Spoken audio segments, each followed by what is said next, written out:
Welcome everyone to the hands-on workshop of Oracle NoSQL Database Cluster Deployment. I'm Anuj Sahni, Product Manager of Oracle NoSQL Database and Berkeley DB.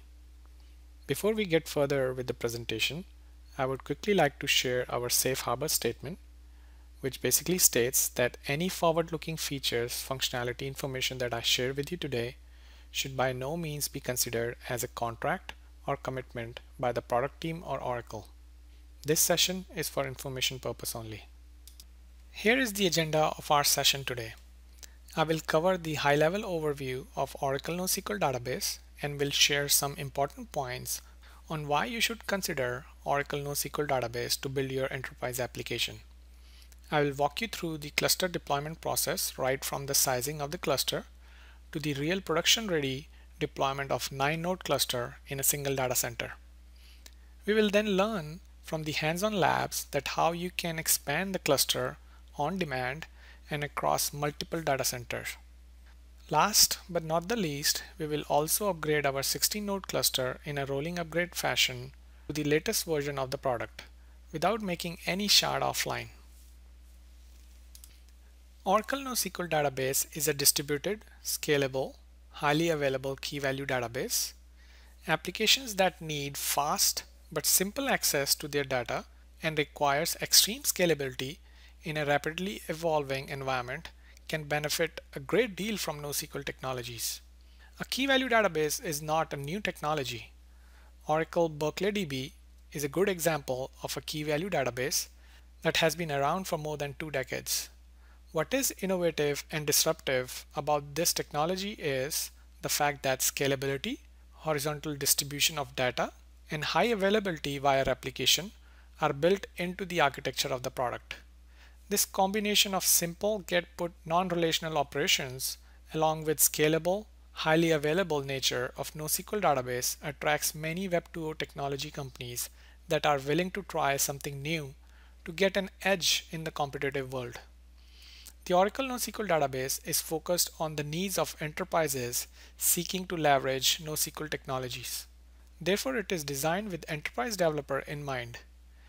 In particular, it provides very simple administration, predictable performance, integration with Oracle technology stack, and enterprise-grade support. Today, there is a lot of focus on kind of storage model used in the NoSQL technologies, like whether it is columnar, a key value, document, or a graph.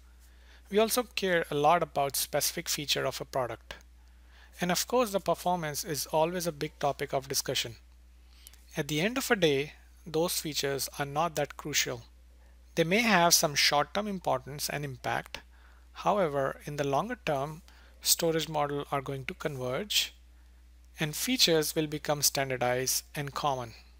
What would really matter in the long run is the ability to integrate with the other technology stack, not just a silo of information sitting somewhere in your enterprise, but a full ecosystem of technologies working together.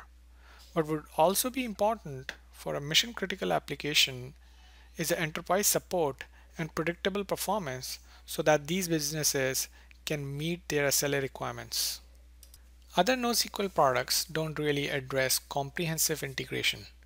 But with Oracle NoSQL Database, you can query NoSQL data from Oracle Database using external tables or run Hadoop MapReduce jobs for data warehouse or analytic needs. You can store data from application layer to Oracle Coherence, which can then transparently persist the information in NoSQL Database. This way you get in-memory performance with an ability to work with terabytes to petabytes of information that cannot be fit into memory grid at a cost-effective manner. For the real-time event processing and persistence requirements, Oracle Event Processing Engine has a cartridge for Oracle NoSQL Database as well. And for graph-based application, you can store and query RDF data using Oracle RDF Gina adapter for Oracle NoSQL Database. All this adds up pretty tangibly for serious enterprise customers. At Oracle, we understand that our customers expect not just the performance, but the consistent, predictable performance from our products. Oracle NoSQL Database is no exception to that mission. We have built this technology on the 15 years mature mission-critical product called BerkeleyDB, and I believe that no other NoSQL vendor can claim nearly 2 decades of widespread, reliable enterprise deployment experience. I would also like to highlight that we have Oracle support available for both the enterprise and the community edition. One last slide to show what I mean by predictable performance. We ran a YCSB ingest benchmark on Oracle NoSQL Database and one of the serious NoSQL product out there using exactly the same hardware. And as you can see, Oracle NoSQL Database remained predictable over the course of run, whereas the performance of other NoSQL product wildly fluctuates for minutes at a time. Now, if I'm running a production application and I cannot predict the performance of the backend database, then I will be very concerned because the SLAs are going to be severely hit by these fluctuations. Further in the session, we will learn how to deploy a highly available NoSQL database cluster. But before we can do any provisioning, we need to understand what does it take to design the right size cluster that can meet our business requirements. Two of the most important aspects that highly influence the sizing decision are A. Volume, that is the amount of information that you expect to store in your database. This can be further broken down into number of records that you expect to store in the database in the newer feature multiplied by the average size of each record. This will give us fair idea on how much storage capacity do we need. And B, if we can estimate the average size of the key or the index that we are going to use in our application, then we can measure the amount of memory we will need to keep those index in the memory for fast lookups. The other part of the puzzle is the velocity requirements of the business. That is the throughput expectations of the application. How many concurrent users and how many concurrent transactions per second you anticipate from your application. And not to mention the latency characteristics of each transaction is also very important to put in perspective the sizing challenge. In next few slides, we will focus mostly on the volume aspect and we'll do a case study to tangibly deal the sizing challenge. Though throughput and latency characterization is also very important, but it requires running performance tests on the cluster using the workload that closely emulate the business application. Therefore, we won't be spending a lot of time doing this in the workshop. However, I will share some performance numbers that we gathered from our lab and use that to explain how we can interpolate that to determine the size of our cluster. With no further ado, let's take a look at a real-world problem. Suppose that the application we are building expects a billion record in near future, where each record has an average size of 13 bytes and the average record size of 1 kilobyte. The other business ask is that the cluster should be highly available with no single point of failure. We know that with the replication factor of 3, we can have a highly available NoSQL cluster. So the next challenge is, with this much of information, how should we calculate the count of storage nodes that we need to store a billion records of 13 bytes each? How many shards and how many replicas per shard are required? And what should be the cluster topology that we need to deploy? All these questions are important to answer before we begin the provisioning process.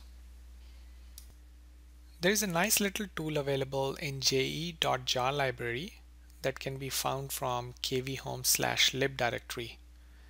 This tool is called db cache size, and we are going to run this tool by setting the record count and passing key size as well as the record size. It will then calculate how much memory is needed to store the keys and how much disk space is required to persist the records. Let me copy paste the command from the hand-on document and run it from the terminal window. Here I am tapping the key size, which is 13 bytes, and average record size, which is 1 KB. Two most important numbers that we are interested in from the output of this command are internal nodes only numbers, which is the RAM requirement, and the internal nodes and leaf nodes number, which is the disk requirement. Let's copy these numbers for further calculations. As per the tool, we need 40 GB of RAM to store keys of billion records, and we need 1.2 terabytes of disk space to store billion records of 1 kilobyte each. And for the availability reason, we need 3 copies of data, so multiplying these numbers with 3. That gives us 120 gigabytes of total RAM and 3.6 terabytes of disk requirement. Now that we have some empirical data, as a next step, let's carve out the hardware requirements based on some reference storage node.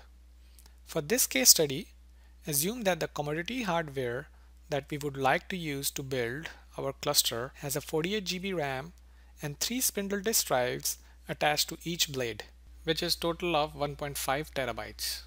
You may have SSD drives as well, but just taking a simple scenario to explain the point at the moment. Mapping everything together to have 120 gigabytes of total cache and at least 3.6 terabytes of disk space, we would need 3 of such storage nodes to satisfy our cluster requirements. Couple of advices based on frequently asked questions on our technical forums. If you have a disk drive under RAID configuration, then remove the RAID and mount each disk drive to a separate mount point. Replication nodes are going to take care of data redundancy, and unlike RAID, it will provide active replicas that can service read requests, improving the read performance. Secondly, if you have multiple disk drive per storage node, which is your physical host, always plan on assigning one disk per replication node. We are going to learn how that can be accomplished later in the hands-on lab, but for now, remember that mapping one disk drive per RN will provide you optimal performance. And not only that, if for any reason a disk fails, then isolating a failed disk and replacing a new disk will become very easy. I think we are now ready to answer some of the cluster sizing questions. The first question we had was, how many storage nodes do we need to be able to persist billion records in a highly available cluster? And the answer is 3. And because we have total of 9 disk drives in those 3 storage nodes, we can host 9 replication nodes on those 3 storage nodes. Those 9 replicas will belong to 3 separate shards, as we will set the replication factor of 3 during the cluster deployment. And lastly, our topology will be 3 by 3, meaning 3 shards with 3 replicas each. To put things in a picture, this is how our topology is going to look like when we are done deploying this on our storage nodes. In the last section, we have learned how to do sizing of your cluster based on the size and the count of KV pairs that you expect from the application point of view. From this section onwards, we are going to use Big Data Lite virtual machine, which I hope you have already downloaded it and have it running on your host computer. This VM, besides many other Oracle Big Data softwares, has Oracle NoSQL Database binaries and Sun JDK pre-installed. We are also going to use some helper scripts that are present as well on your VM. Let's review the steps of cluster deployment before we run them on the VM. The physical machine or the storage node that we would like to use for hosting our NoSQL cluster need to be bootstrapped first. In this bootstrapping process, we create some config files under the kvroot directory that hold the cluster deployment information. After bootstrapping, we start the storage node agent, which is essentially a listener that enables communication from the admin node to the other application nodes. We run bootstrapping and start SNA on all the storage nodes before we proceed further. Once all the SNs are ready, then we run admin commands to perform rest of the deployment, like creating a store, deploying Datacenter, assigning storage nodes to a specific data center, and then deploying a topology. Let's take a quick look of makabootconfig command that we are going to use to bootstrap our 3 storage nodes. In our case, all 3 SNs are going to run on the same virtual machine. But I would like to remind everyone that in the production environment, you would need only one storage node to be deployed on each physical node. We are just trying to deploy a 3-shard cluster, so we need to emulate 3 separate storage nodes in our test environment. Okay, here are some of the arguments to the makabootconfig command. Root is where config files are going to be stored. Storage dir is where data is written. So if we have multiple storage disks per storage node, then create individual data directory under each storage disk using storage dir parameter. And for one-to-one mapping of replication nodes to disk drives, give capacity equal to the number of disks. In our case, we have 3 disk drives, so we are going to give capacity equal to 3 as well. Memory MB is the amount of RAM you would like to assign to the storage node. If you don't mention this argument, then system automatically detects how much RAM is available on the system and assign 85% of that to the storage node, which in turn assign this memory equally to the replication nodes. You then have SN ports, admin ports, and HA range to be defined so replication node can communicate with each other. Now let's review our deployment scripts from the Linux environment. Here I have a Linux command terminal window on the left side with the browser open on the right side. I've also changed my working directory to u01/nosql/scripts. All the deployment helper scripts can be found from here. Let's start by looking at our makabootconfig script. Remember, we are deploying 3-shard cluster with 3 replicas in each shard. Here we are defining home directories for 3 separate storage nodes. And under these home directories, we have created SN1, SN2, and SN3 directories to emulate 3 separate disks mounted to each storage nodes. For storage node 1, we define root directory where the config, logs, and performance related files will be created. Capacity is defined as 3 because we have 3 disks per storage nodes. HA range is 5010 to 5030. Admin port is 5001. SN listening port is 5000. We don't have 48 GB on the VM environment, so we are assigning 200 MB only to each storage node. Host set to kvhost01. Just to point out that in the etc hosts file, we have created 5 host aliases and all of them point to the local host. And here we have our 3 storage directory pointing to U01, U02, and U03 directory. Just like storage node 1, here we are assigning ports. Capacity is set to 3 and host is kvhost02. These are our 3 disk drives that we're going to be using. And for the storage node 3, capacity remains 3 and the HA range are in 7000 and above. kvhost is 03 and again U01, 2, and 3 as a storage directory. Let's close the file and run it.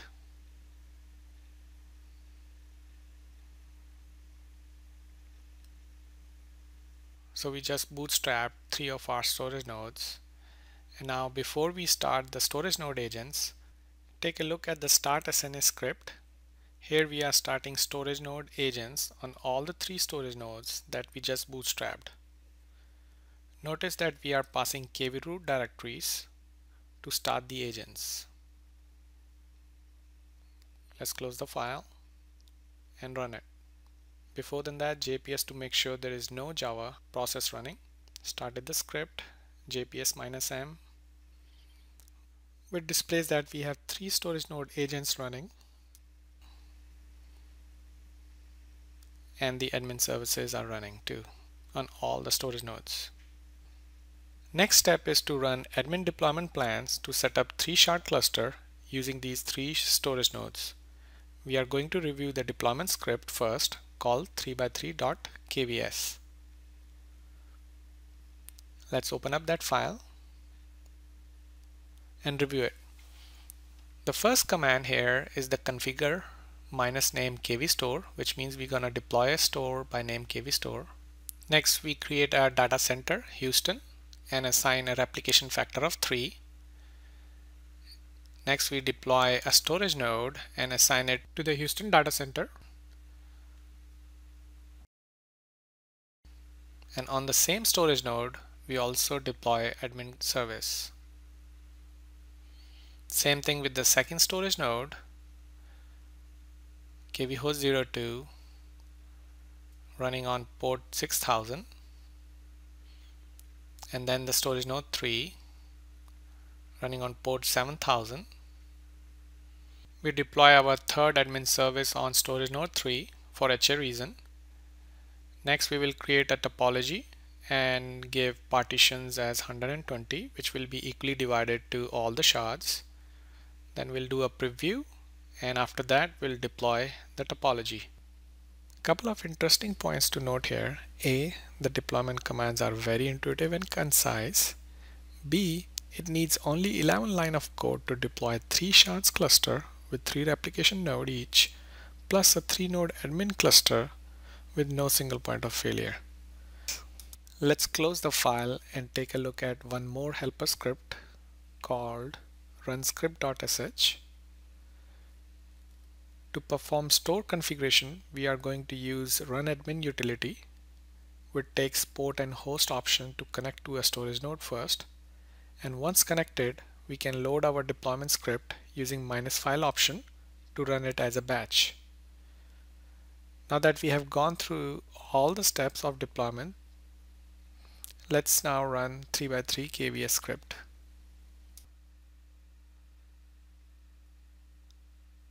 As the deployment is going on, let me also bring the web-based admin console from the browser window on the right so that we can see the deployment status in the real time.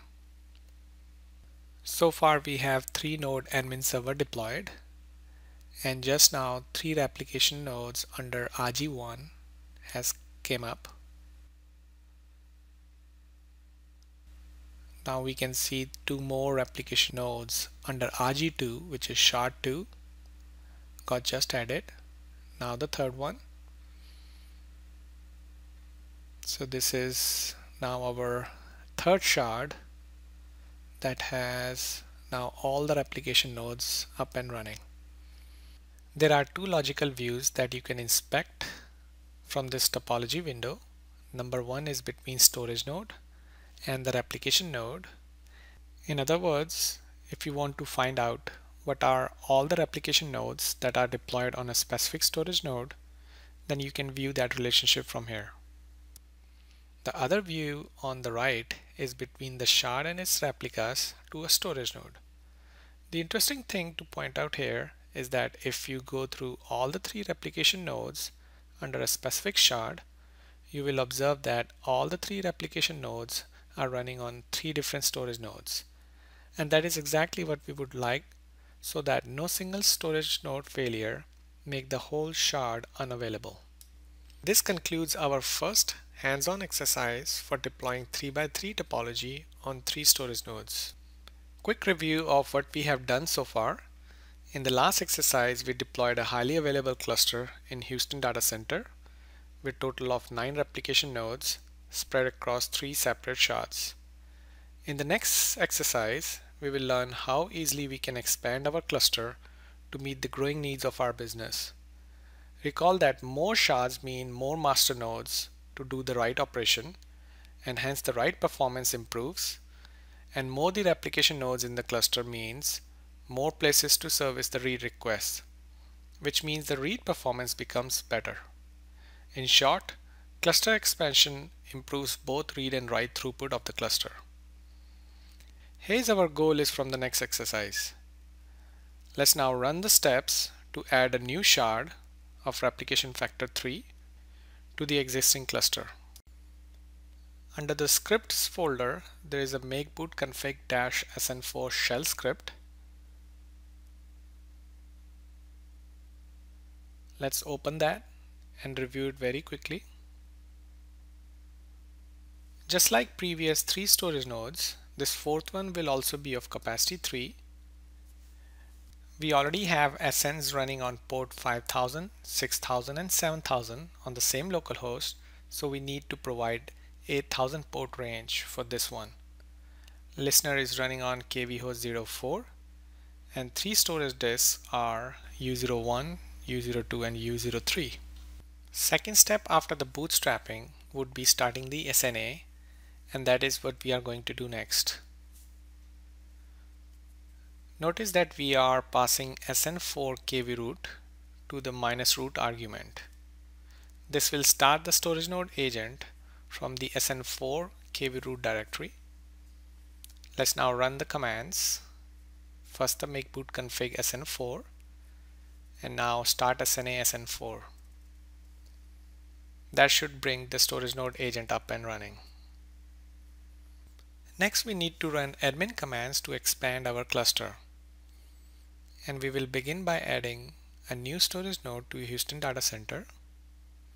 Once new storage node is added to the resource pool, we need to create a new topology using all the existing and the newly added storage nodes and run the redistribute command. System will calculate the best topology that can be deployed using all the resources available. And finally, run the deploy topology command.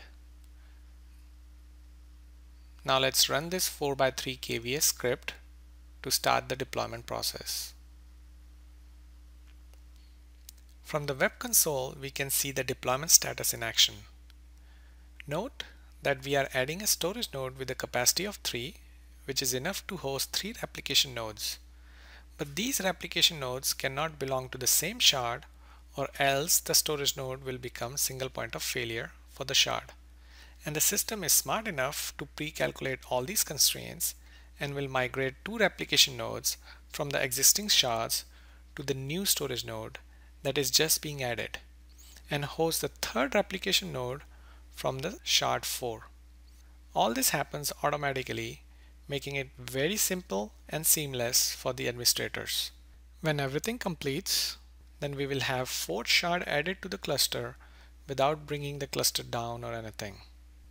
From the web console again, we can confirm that we have replication nodes from 3 different shards like RG2, RG3 and RG4, which means we have maintained a highly available and no single point of failure topology.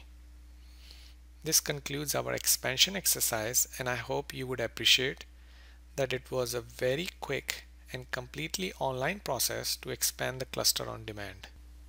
Our next exercise is even more interesting.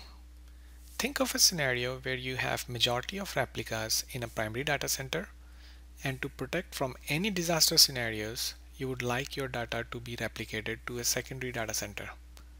How would you expand your cluster in such scenario? And what exactly the expansion means when you add a new data center? Let me answer the second question first. Adding data center means adding replication nodes in each shard. And how we do that is what we are going to cover in the next lab. Couple more quick notes before we begin. A. Every data center contains a full copy of data, which means at least one replica from each shard exists on each data center. And B. You can decide replication factor of each data center independent of other. Like in our case, Houston Data Center has a replication factor of 3, and we are going to add Dallas Data Center with a replication factor of 1. Let's now run the steps from the terminal window to expand our cluster to a secondary data center. The script to bootstrap is makabootconfig-sn5. Let's review the file very quick.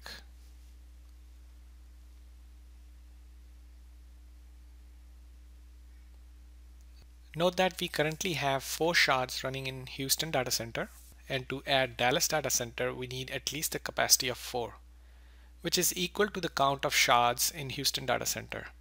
So we are going to create a storage node 5 with capacity 4. Here I am emulating storage node with 4 separate disk drives. Host is KV host 5, and we are going to use port range of 4000.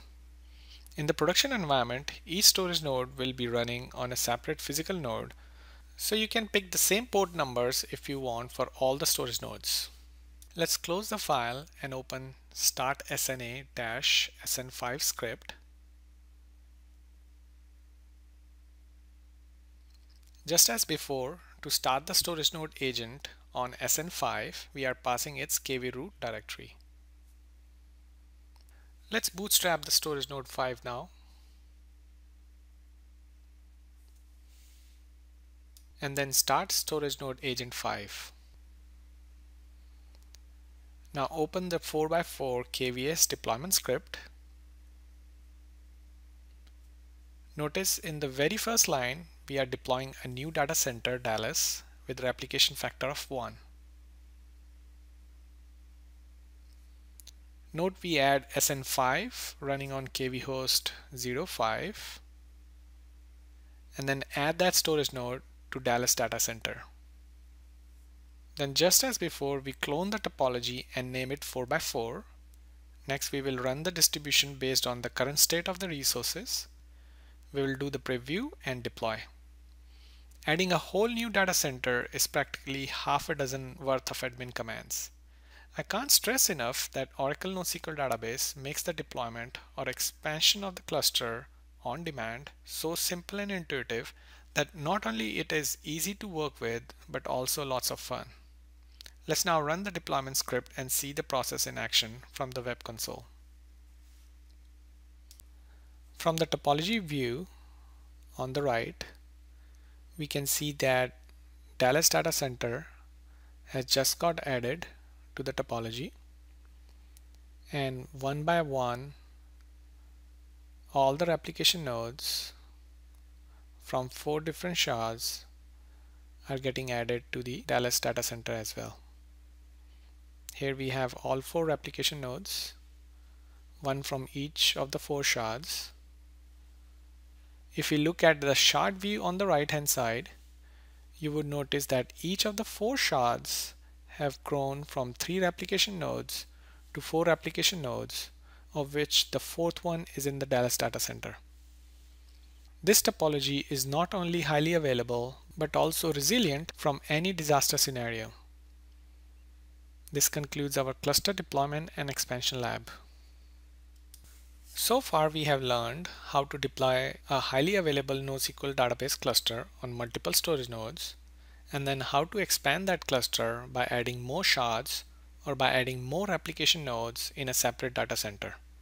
In the next lab, we are going to learn how to upgrade an online NoSQL cluster in a rolling fashion with no downtime of any kind.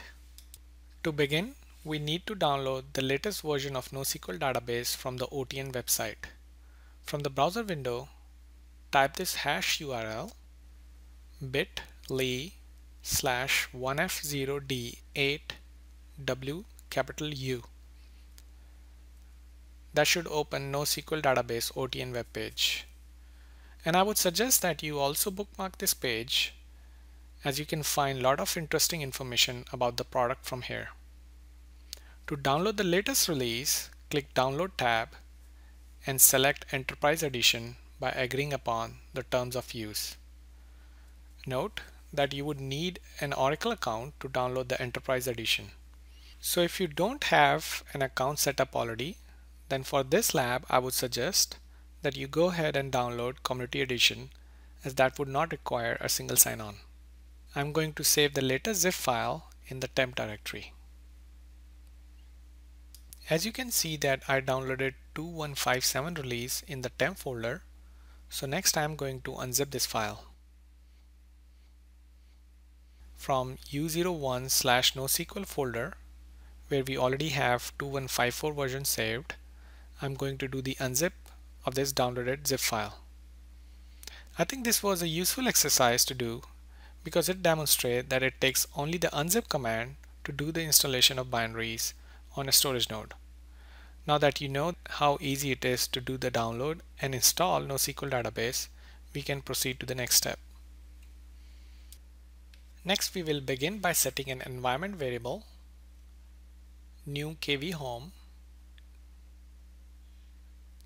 to the home directory of 2157 release. Remember, this is the version we would like our cluster to be upgraded to.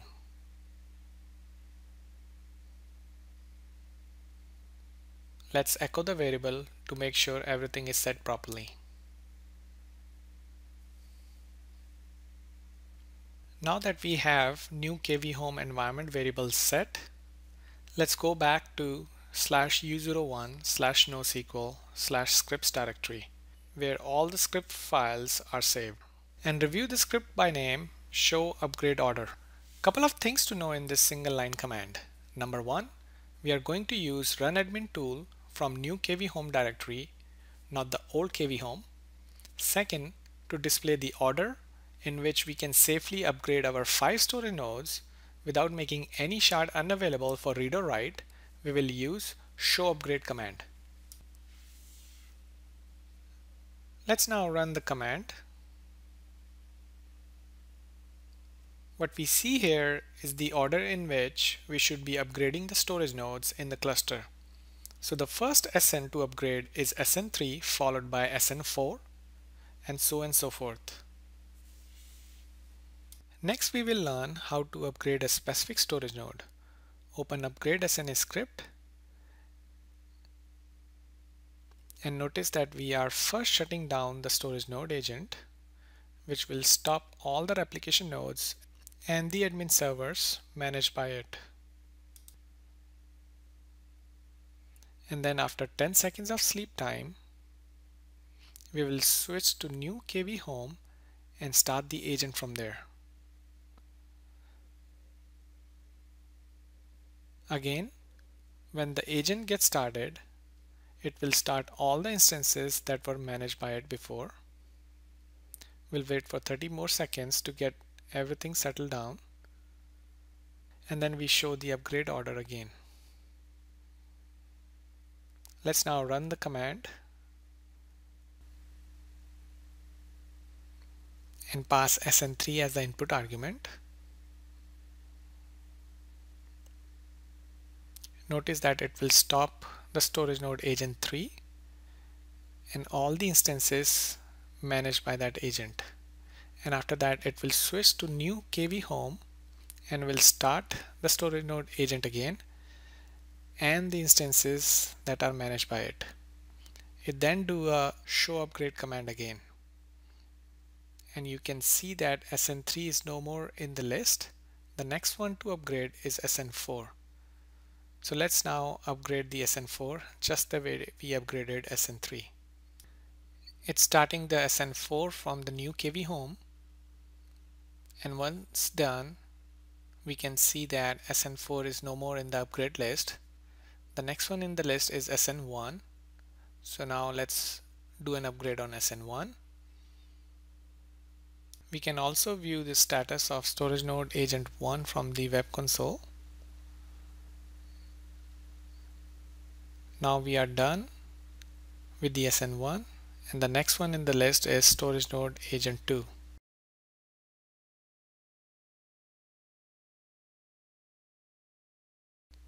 We are just following the order and upgrading the storage nodes in the order it is recommended by the system. Once we upgrade the storage node, it no more shows up in the list and we move on to the next one. So now we are down to the last one, SN5. And from the web console as well, we can see that some of the RNs are stopped and others are coming up from the new KV home. Once we are done with the whole upgrade process, we can check from the console one more time that all the 16 rep nodes in 4 different shards are up and 5 storage nodes spread across 2 different data centers are online too. Let's do a show upgrade one more time to make sure all the storage nodes are upgraded. Yes, we have successfully upgraded to 2157 from 2154 release.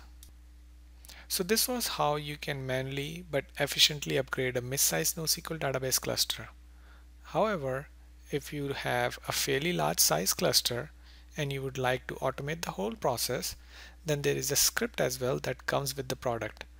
And the name of the script is Online Upgrade, which you can find it from the kvhome/examples/upgrade directory. The script automates the whole process of running show upgrade command on the cluster and then parsing the standard output of the command.